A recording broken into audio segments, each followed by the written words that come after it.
ISIS. We are builders. Sorry, somebody had knocked over the camera. We resume on Capitol Hill, Canadians for Canada rally. But life. How did this buffoon become Prime Minister? By liberal dishonesty and uninformed voters, Mary. It is bigoted and very deceptive of the Liberals to attempt to deny Canadians the right to celebrate our heritage and Canadian culture. They like to focus on the mistakes of our Canadian ancestors, but ignore our great accomplishments and how we have evolved into leaders in areas of human rights. In the meantime, the Liberals shamelessly ignore the human rights atrocities going on around the world today. And instead of addressing the elephant in the room, the Liberals throw fistfuls of our tax dollars at these backwards dictatorships. You Liberals are the epitome of hypocrisy. But 2019 is coming, and soon you corrupt and self-serving traitors will be kicked to the curb by the good people of Canada that you have failed miserably to represent. Amen, Laura. Justin, you and the Liberals do not appreciate or represent any of our Canadian values. You are a dictator, and you prove it by trying to rewrite history and abolish freedom of speech. You're trying to control our thoughts and to micromanage every aspect of our lives. And by God, we're going to fight you tooth and nail. Canada was founded on Judeo-Christian values, and we will not let you erase those values. Many have fought and died for our values, but to you, they don't matter. Case in point, at a town hall meeting where a vet asked you for more funds, your response was, vets want too much money. But you have no problems giving Canadian money to countries who are huge human rights violators, including terrorist organizations like Hamas. You are morally and ethically bankrupt, and in my books, you're no Canadian. You need to step down. You're not worthy of the Prime Minister title. Woohoo, Mary! Trudeau isn't worthy of his Canadian citizenship either. I remember chatting with poorly informed Canadian friends prior to the federal election. They didn't really have any good reason to vote for Justin Trudeau, but felt that it was time for a change. I really do believe that my very dear but politically uninformed friends were thinking more about a fresh face as PM and not thousands of U.S. illegals walking unvetted into Canada to suck the fat off our land and receive services while our homeless sleep in the streets. They didn't comprehend the overwhelming debt Trudeau would acquire, for which our kids will pay for years to come, or the cost of the carbon tax. Nor did they realize Trudeau's plan to bring in 1 million refugees over the next 3 years, and to change our laws so that many newcomers will be able to vote for him in the next election. Trudeau did not campaign on any of these policies, nor did he seek public opinion. Imagine refugees who don't speak either of our two official languages, don't know anything about Canada or our political parties, but are being instructed on who to vote for. And in this case, for 2019, it would be for the Grim Reaper himself, Trudeau. How is that for democracy, people? These people cannot vote in our elections. They need to be contributors to our country and know our languages so that they can decide who to vote for. Yes, Mary. Otherwise, refugees are being exploited, and the Liberals are cheating the election process. In 1913, my grandmother would ride her bike to Erie Beach from Chatham as a teenager, sometimes alone. No one worried about her. Young children would walk to school by themselves, and a missing child was a rarity, and no one knew what a grooming gang was. Fast forward to today. Even locked doors don't guarantee your safety anymore. Today, the influx of migrants may fail to assimilate and have cultural traits that are in conflict with ours. Yet, they have become savvy on how to manipulate our system. Should we raise our concerns, we're labeled as racist and bigots. Our children are no longer safe. They're not safe in schools where they are being indoctrinated by the left sexual deviancy and ideology, nor on the streets or parks.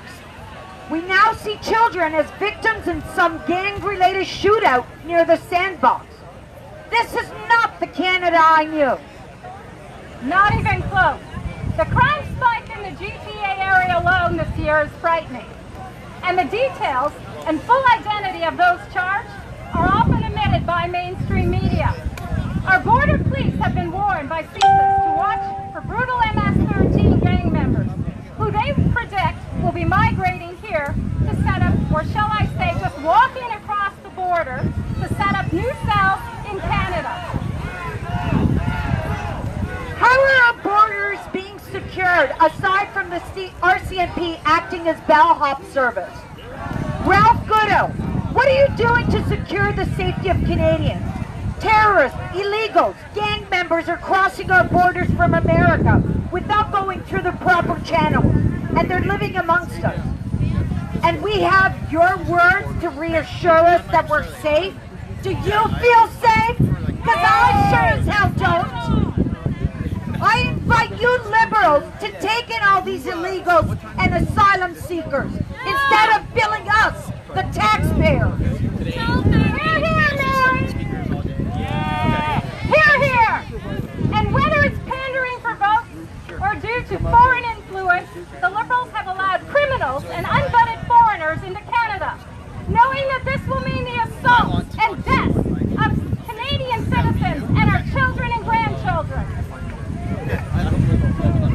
Canada represents freedoms, not the stifling of individual expressions or the promotion of hate.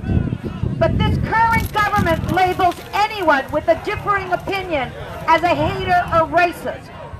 Why? Is it because we want those coming into our country to assimilate and abide by our laws? How's that racist or promoting hate? We have lived in harmony amongst many different races and faiths for years under Canadian law.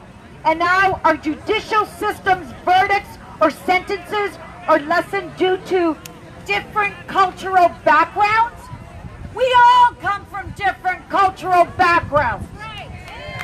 But we all abide by one law, and that's what's kept our country safe.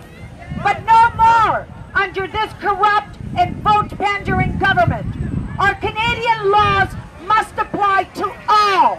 And if you cannot abide by our laws, then please choose a different country that suits your ideology, for we will not change to suit you. Absolutely, Mary, very well said.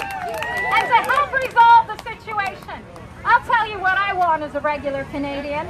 I want drastic change in 2019 from what this Liberal government has implemented into our country. I want our new government to track down, charge, arrest, and sentence all ISIS war criminals in Canada. And I want them brought to justice for their horrendous crimes against humanity. I also want any migrant who commits any violent crime to be immediately deported. I want new legislation to remove all of these U.S. asylum seekers from Canada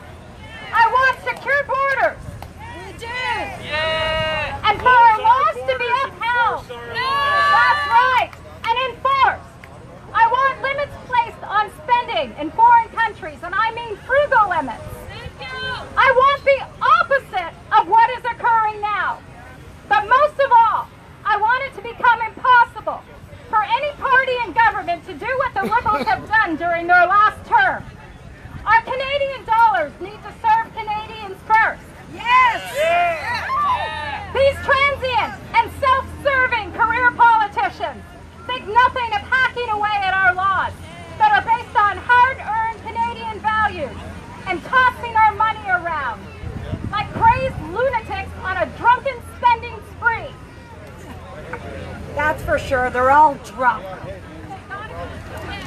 People in war-torn countries should fight to solve their problems just as we did, just as the Americans did, just as every Western country has done.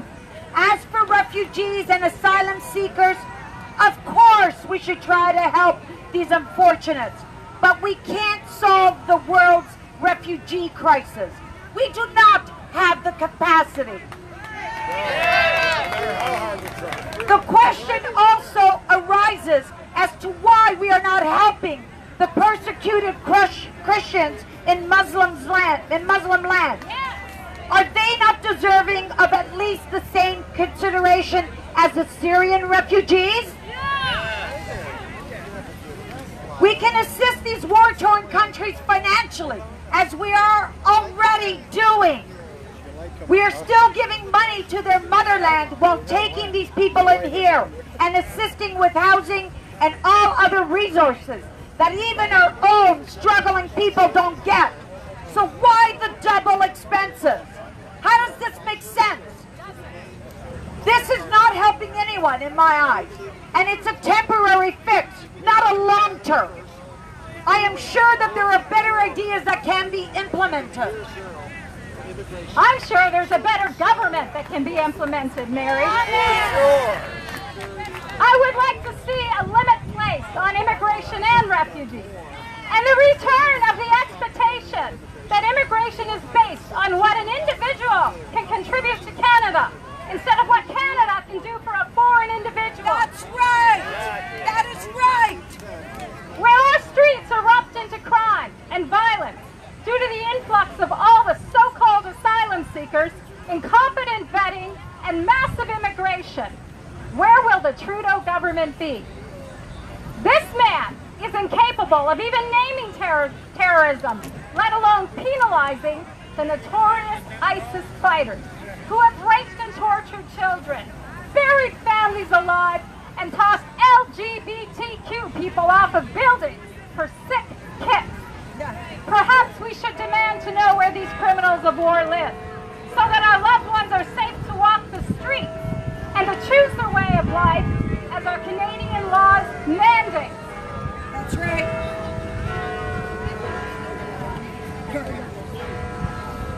Recently, the Liberals have also introduced Bill C-75, which is suggested to be an attempt to speed up the justice system.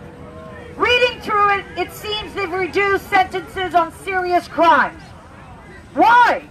Well, it seems that the law now has to take into account cultural differences. It's been stated that this will increase police abuse and wrongful convictions. Also, our laws will apply to Canadians differently based on their ethnicity. Where's the equality in this? There is none. This government is making it all about race and gender, and not what is right for all Canadians.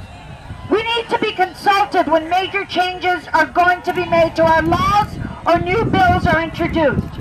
We are their purse, and it's time that we take our country back from the corrupt and morally bankrupt politicians. God help us all. Yes, God help us and amen. Canadians don't need change or diversity. What Canadians need is stability. Stability is our strength. We have already achieved freedom, equality, and prosperity. So why do we need to change anything?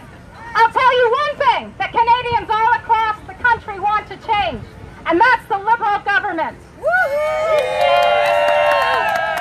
Most informed and honest Canadians want you Liberals to be nothing more than a very bad memory in 2019. There is a revolution going on in Canada, and it's the people's revolution. So take your diversity, take your people kind, and open borders, and illegals, and get the hell out of our parliament. You Liberals are an offense to most Canadians, and you don't belong in government. You belong in therapy or behind bars to keep Canada lawful and safe. Lock 'em up! Lock 'em up! Right on! Lock 'em up! Freedom!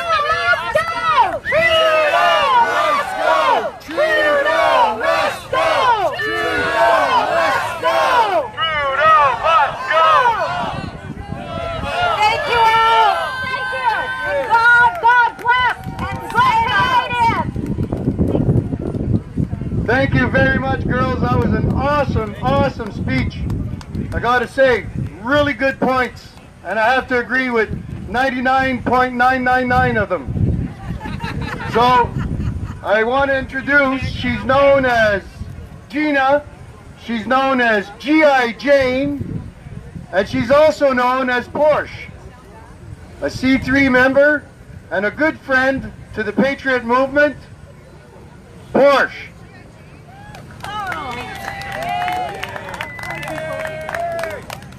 Hello everyone. Yes, I'm Forrest. That's my real name though. It's not a made-up name like G.I. and Gina. Is your daughter I would like to start my speech by quoting something.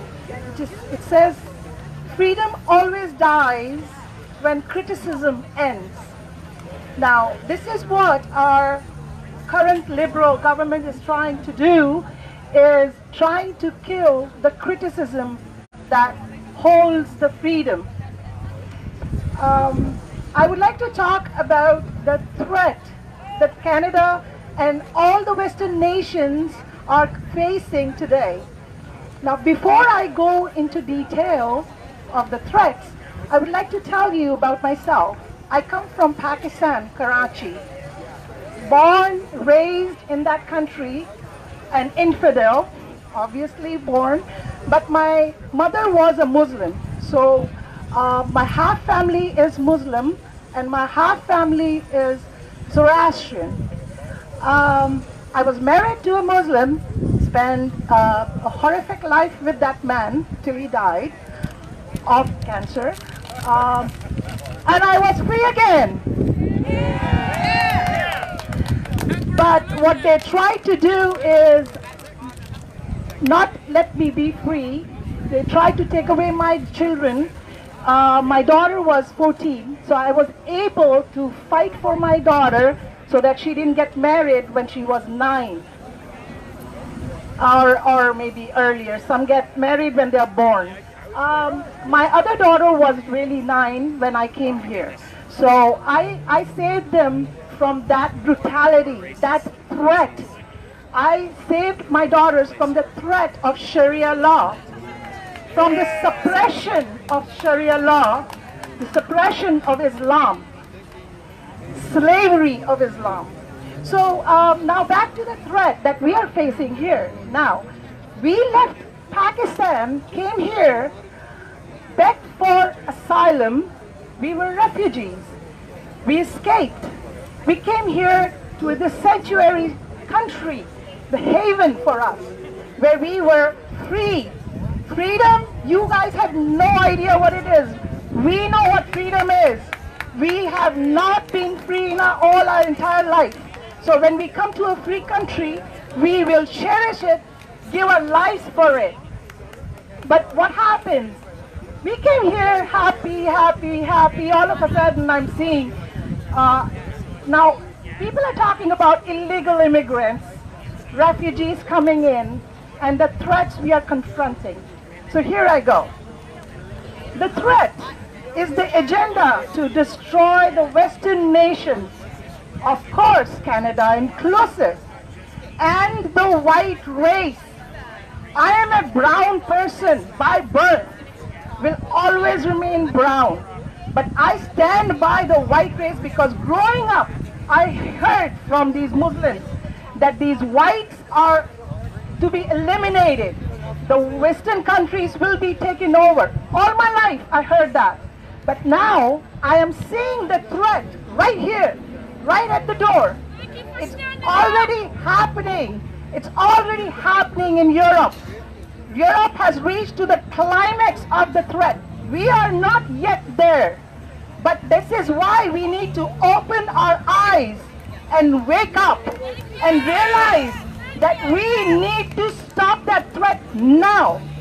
Now we have the threat of illegal immigrants, yes, because they're trying to fulfill the quota. They're trying to bring the majority of the Islamists so that they can take control of the Western countries like they're doing in Europe. Here, they still are way far behind.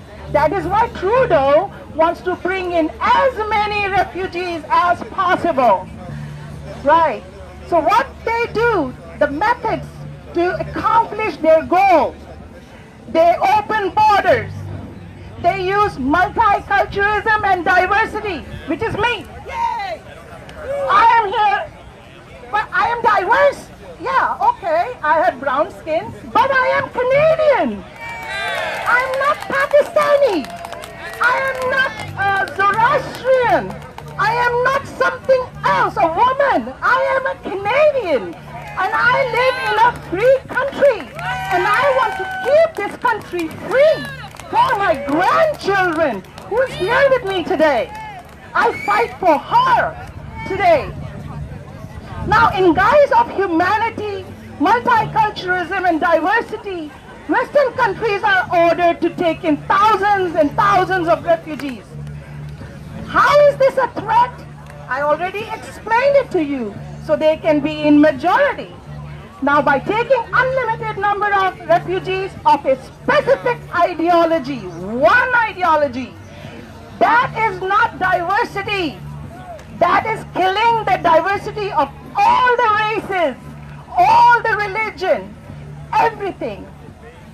Now, by doing that, so what do these Muslims do? Islam does, which they have done for 1400 years. They took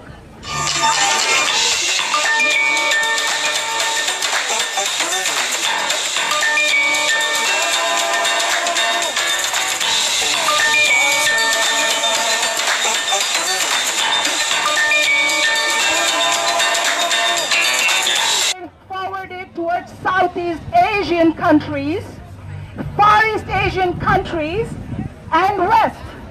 800 years they ruled in Spain. That is when the Crusades kicked them out. So do we want another crusade? Do we need another crusade? Because this is another attack. This is another invasion attack. And they are hellbound on taking it over. They have bought our politicians. They have bought our judicial system. They have bought our educational system, poisoning our children's mind, teaching them liberalism, Marxism. They have everything is so corrupt in these Western countries now. This is what they do, because they have a process of hijrah. Hijrah means migration. And it's not just that the immigrants are coming, the refugees are coming now. They have been coming for about 100 years now, in droplets and droplets and droplets. Now the drop has become a big pile of water, which they want to turn it into an ocean. Okay, so what do? They come in droplets. They say, okay, we need refugee status. They get refugee status or immigration. Then they go for citizenship. Once they have citizenship, what do they want? Oh, we need our religion to be respected. They demand religion to be respected, which is an ideology to be respected. Then, okay, next, they want mosques. Mosques is kind of their landmarking our land. Any land where they build their mosques is landmarking your land. So they are taking over the mosque they're building in Alberta is their final landmark, stating we are here to stay in Canada. We are not leaving. That is how they perform. And this, what I'm telling you, is the process of hijrah, which has been going on for 1400 years. Then after that, they will go live in specific areas, specific cities, where they will start clustering and clustering and clustering. And what is a no-go zone?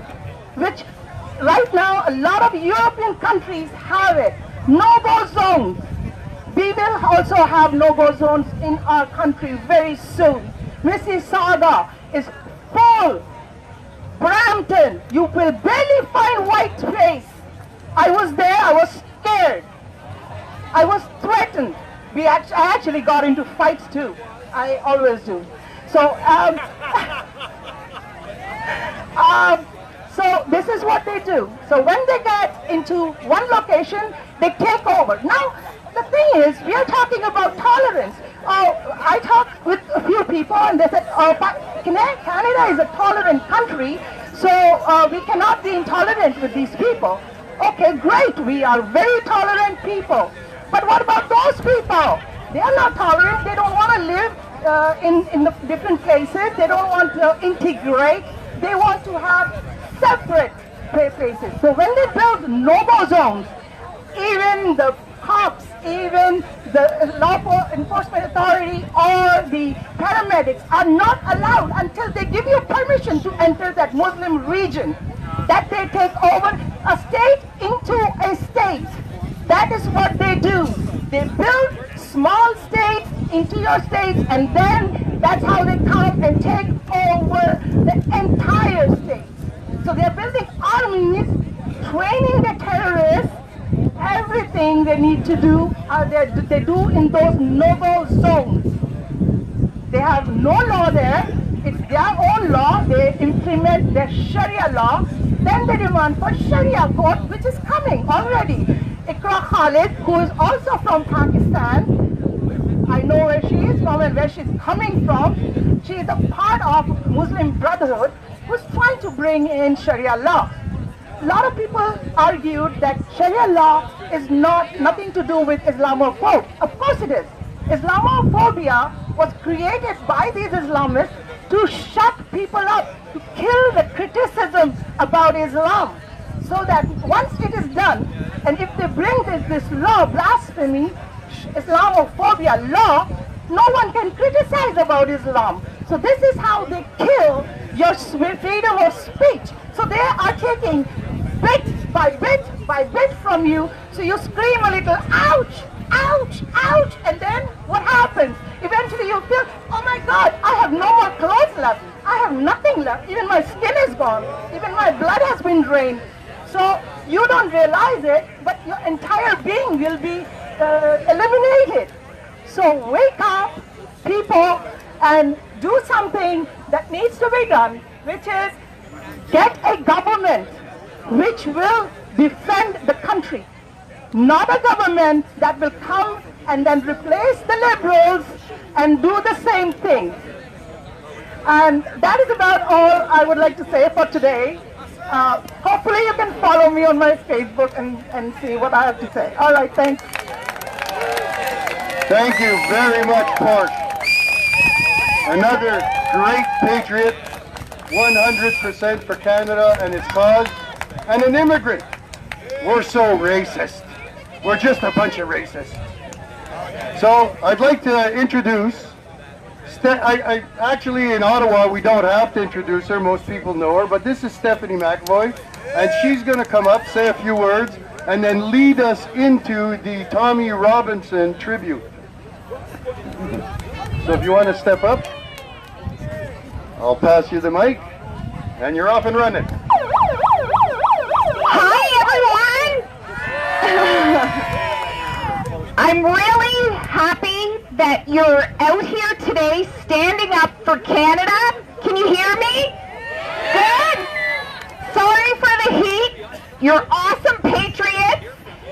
So what I want to talk a little bit about, and I know everyone's really steamy, so I'm going to try and keep it short.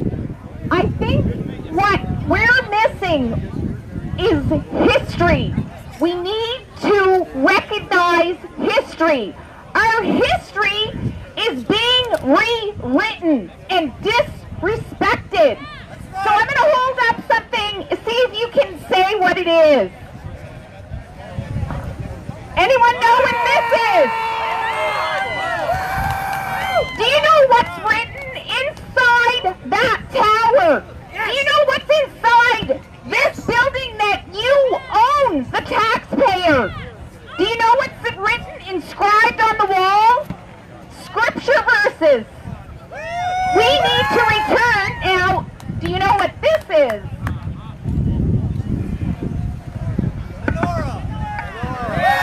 Do you know what this is? It's a Jewish menorah. What has our country been founded upon? Judeo